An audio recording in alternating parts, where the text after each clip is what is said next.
Halloween fan film pops up out of the blue? Let's talk about it. From the crypt, from the crypt. What's going on, everybody? Welcome back to From the Crypt. I am Derek, and a few things I want to talk about today. First off, subs. We got a couple new ones. We're up to 192, so thank you to our new subs and everybody that's already previously subbed. So, if you would even remotely consider it, I would greatly appreciate your time. It is free, and it helps me a lot. Goal's 200. We're pushing hard. First thing I want to get into, and I wasn't planning on doing this, so I don't have any notes written up for this, but I wanted to kind of show off my Blu-ray and 4K haul that I've had so far this month. So you could probably expect reviews of these coming soon. But Sleepaway Camp 2, one of my all-time favorite slasher movies. Love it. Sleepaway Camp 3. Yes.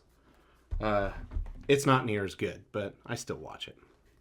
And then, because I did the Shout Factory, they did the out-of-print sale not too long ago, so I was able to pick both of those up because I missed the Blu-rays for them. And kicked myself in the ass for it every single day. So, wasn't going to miss the 4Ks. Next up, Pumpkinhead. Classic. I love Pumpkinhead. Cherry Falls. It's interesting, I'll say that much. You'll just have to watch the review when it comes out. And then finally, They Live. I had this on DVD, but I never had it on Blu-ray. So, I definitely wanted to make that happen. But big shout out to my buddy Matt. I assume he is definitely watching this. And he is to blame or to thank for most of that. I know when my wife asks, I'm blaming him 100%. Today, I want to talk about a little fan film that I had no idea was coming out. And one of my favorite YouTubers, Drum Dums, which if you're not checking his stuff out, I don't know why you're not. He's awesome. Check his stuff out. He posted a review for Halloween Aftermath. And I was like, what is this? I didn't watch his review until after I watched the movie and kind of gathered my own thoughts. But I definitely wanted to talk about it because there is a lot to discuss, I suppose. So, spoilers are in effect. So don't watch this before Halloween Aftermath, or if you don't give a shit, then by all means be my guest. Do whatever makes you happy. But super quick plot synopsis, and it's not really super quick, I'll be honest about that, because a teenager has an encounter with Michael Myers on Halloween night of 2018. 2 years have passed, he's dealing with the trauma, and Michael Myers comes back. Okay, so who is in Halloween Aftermath? We have Ryan Jask as Cole, Selena Rescott as Marnie, and Summer Martin as Abby. Okay, hopefully I didn't mispronounce anybody's names. So what's good about Halloween Aftermath? Now, I'm going to be honest right out of the gate. I don't watch a whole hell of a lot of fan films.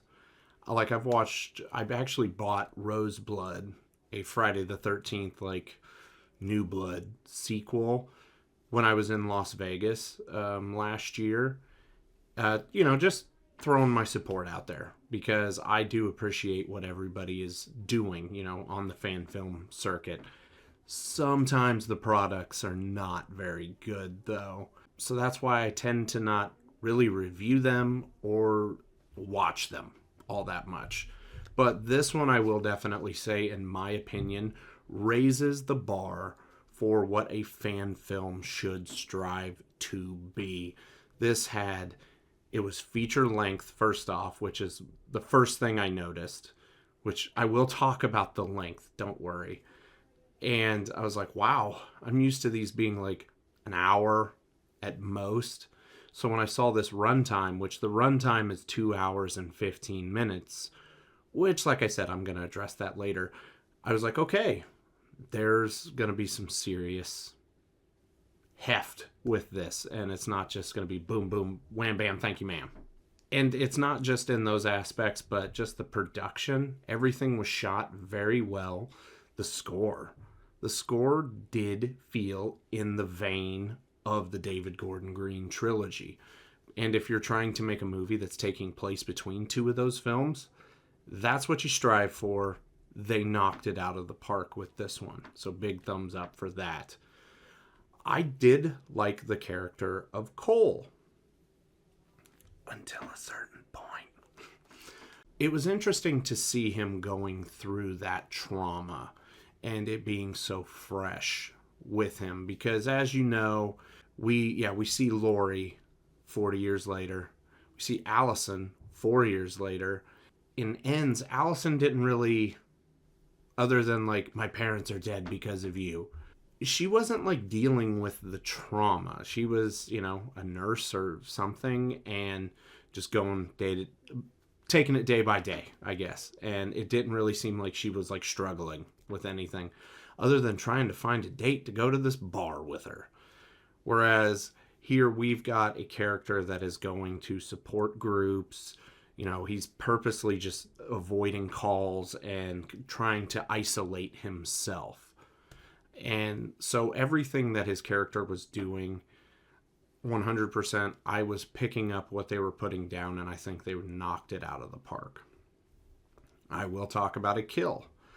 And one part of it that was kind of brutal, and I don't recall ever seeing this in any other movie, ever. But I'm sure it probably has happened, because slasher movies are a dime a dozen, which I love it.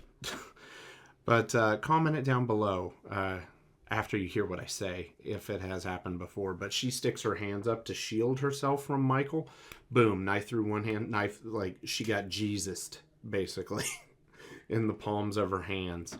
I was like, yeah, that's a good way to put somebody down and make them inactive, because if you got no fucking dukes, you got no fucking dukes. Like, if you got that reference too, comment what that's from down below. And then just Marnie's kill was really, really good. I enjoyed it thoroughly. Abby was an interesting character that I did like, because she was Cole's love interest. And they had a little more going on that she was kind of waiting to tell him about. That she was with child after an encounter in the night with Cole previously. But her character, I liked her. I thought she was really cool. The douchebag in the film, he was a tramer. And all I'll say is he was a total douchebag and nailed it. Knocked it out of the park. I hated him. The only thing, and I'll just go ahead and say this now because I'm going to forget by the time I get to my what's bad. I wish he would have died more brutally. He does die, but when you're this big of a douche, you can't like get killed like this. It can't just be like I'm going to gouge your eyes out. Like, no, it's got to be up to that level of douche, or else it doesn't work. There was one Easter egg that I noticed, and there are a few throughout, like with the billboards. Like there was one that was like, Corey Cunningham is guilty. Just kind of prefacing what's going to be going on in Halloween Ends and stuff, with Corey and everything. But the one that I liked the most was Looking for the Magic. It was a cover, I believe, but it's originally from the Dwight Twilley band. That's from You're Next. That's the song that's playing at the beginning of You're Next, and whenever they come to the house, and it's still just on repeat, playing over and over.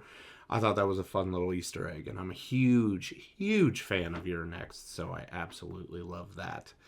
And the last thing, which is kind of funny, the Iron Maiden of Haddonfield's daughter gets killed by Michael. So I just love the fact that it was our resident douchebag tramer. Your mom and her iron got killed by Michael Myers. I was like, shots fired. That's awesome. So, what's bad with Halloween Aftermath? Okay, the first thing that I said I was already going to address is the length of the film. Man, you see, I feel like a hypocrite because a lot of people are like, Terrifier 2's 2 hour and 19 minute runtime is just too long. Shave 20, 30 minutes off of it. I thoroughly disagree with that, and I always will, until the day I die. The length of this film, though, there were so many scenes that just felt unnecessary, or that you could have, like, rewritten and taken it from, like, 4 minutes down to a minute and still got the exact same point across. So I would really like to see what an hour and a half version of this movie would have been, because I feel like that would have just been better.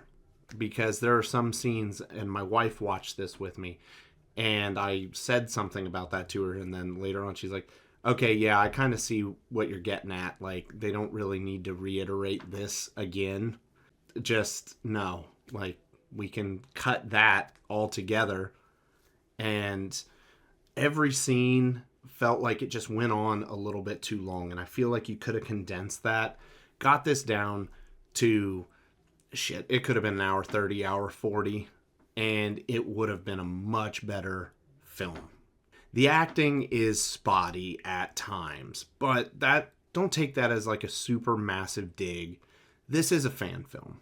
They're not like a fucking Robert De Niro or Meryl Streep. I wasn't expecting that by any means, but I feel like it needs to be mentioned because there were a couple characters and like some line delivery that I was just like, ugh, yeah, not digging that. Okay. The one big issue that I do have with this movie, because there are a couple big issues I do have. One of them is relatively dumb. I'll be honest about that. But this one, it kind of creates a massive continuity issue with the David Gordon Green trilogy. Because at the beginning of Halloween Ends, they say, like, everything's basically been quiet for 4 years. They were, like, looking to pin stuff. Oh, it was Michael Myers. It was Michael Myers. No, that chick just hung herself. And that dude shot himself in the face. That was not Michael Myers. But in this movie, Michael Myers kills at least, I can't remember the exact number, but it's at least like 12 people in the span of 24 hours. And if that would have happened, that would have been mentioned in Halloween Ends. And I know. I already know what you're getting at. But if we're following the continuity and everything, it does create a massive issue there because that would have been brought up. This one caught me right out of the gate. Actually, I shouldn't say right out of the gate, but damn near out of the gate. Colorado license plate. Come on. Like, they paid for decals for Warren County Sheriff, which is in Illinois, like where they say it is. Colorado license plate. Come on. No. Cole lived with his sister in Haddonfield, Illinois. So I just feel like somebody overlooked that, and it was a little bit annoying. Like I said, that second one is dumb. I know. And some of the foliage and just background shots, that's not Illinois. Sorry. There's mountains in the background. No. I understand. You want to get that, because that landscape is beautiful. I'm not going to say it's not. But it's not Illinois. So, there's that. You know how I said I liked Cole's character up until a certain point? At the end, Cole kind of just became a bitch. Because he went from, going blow for blow with Michael, in the kitchen. And then he does get stabbed in the leg. I'll give him that much. But then Abby is trying to fight him. Keep in mind, she is preggers, and then she just starts getting it, and it's like Michael knows she's pregnant where he's stabbing.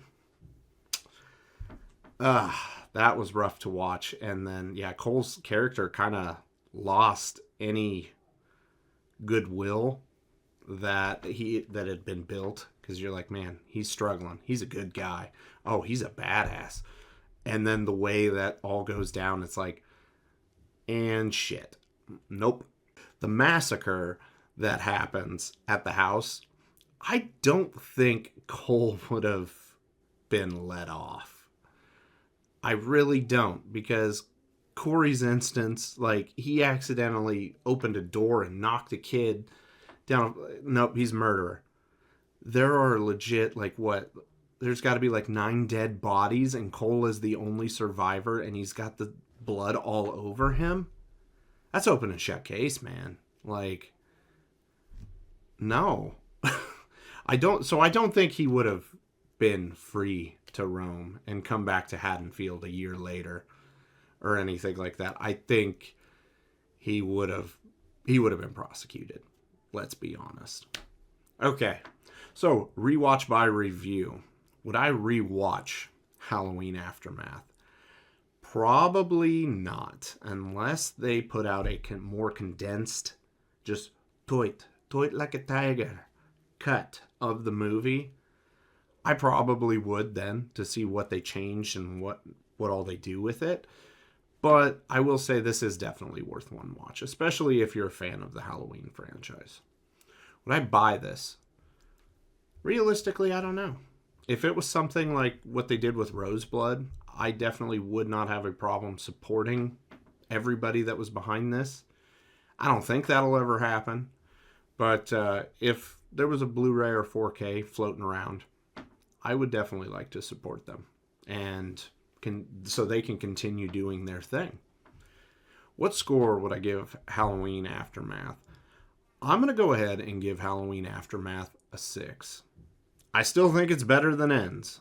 I know some people are like, then shut this shit off. But it does have its issues. It is a fan film, so you gotta take that into consideration when you're watching it. You can't judge it the exact same as Ends, Kills, or 2018. It is a fan film, and it is a very good fan film.